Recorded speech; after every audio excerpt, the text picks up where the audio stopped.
একদিন দুদিন নয় 15 দিন ধরে মায়ের পুজো। মা আসছেন মর্তে। উমার আরাধনায় দুবরাজপুর গ্রাম। এই গ্রামের পুজোতে কি কি বিশেষত্ব রয়েছে দেখুন।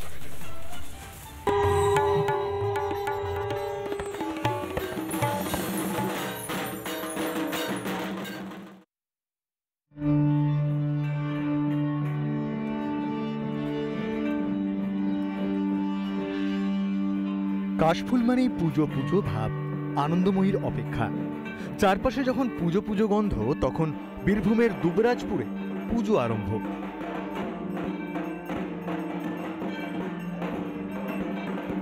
আশ্বিনের শুক্লপক্ষে নয়, দুবরাজপুরের বালিজুড়িতে পুজো শুরু হয় কৃষ্ণপক্ষে।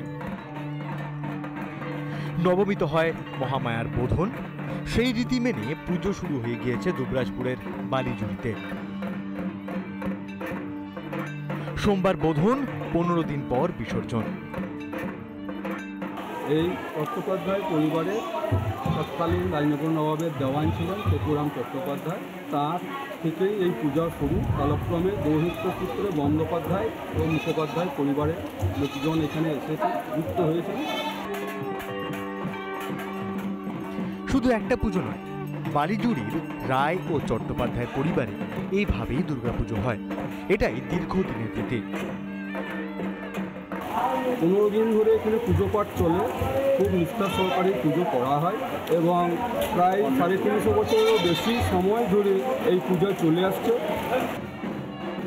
দুই পরিবারের পুজোর সঙ্গে জড়িয়ে গোটা গ্রাম। ভাগাভাগি হয় দায়িত্ব, আর এতেই সব্বার আনন্দ। আজ থেকে আমাদের মায়ের বোধনের দিন থেকেই মায়ের পুজো শুরু হয়ে গেল এবং আমাদের সবারই বাড়ি বাড়ি আজ থেকেই বোধনের ওই সন্ধ্যা আরতি হবে। সকালে আপনার এই বোধনের ভোগ হবে 11টার মধ্যে, ঘট বাজে ঘন্টা বাজবে এবং 15 দিন কন্টিনিউ মায়ের ভোগ হবে। আমরা সবাই মিলে একসঙ্গে একতা ভাব হয়ে সবাই মিলে আনন্দ ফুর্তি করি। আমরা খাওয়া দাওয়া করি, আমাদের যে যার মতন যার যেমন ক্ষমতা তারা সবাই মিলে উপার্জন করি, সব কষ্ট করে আমরা সবাই সব কিছু করি।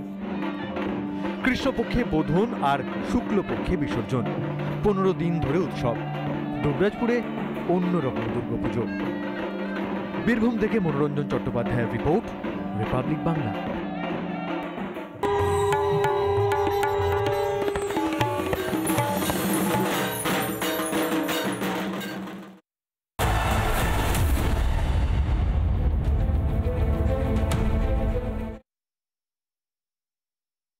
নানা ধরনের কন্টেন্ট দেখার জন্য লাইক করুন, শেয়ার করুন আমাদের ফেসবুক পেজ, সাবস্ক্রাইব করুন আমাদের ইউটিউব চ্যানেল। পাশাপাশি অন্যান্য ব্রেকিং নিউজের জন্য অবশ্যই চোখ রাখুন রিপাবলিক বাংলায়।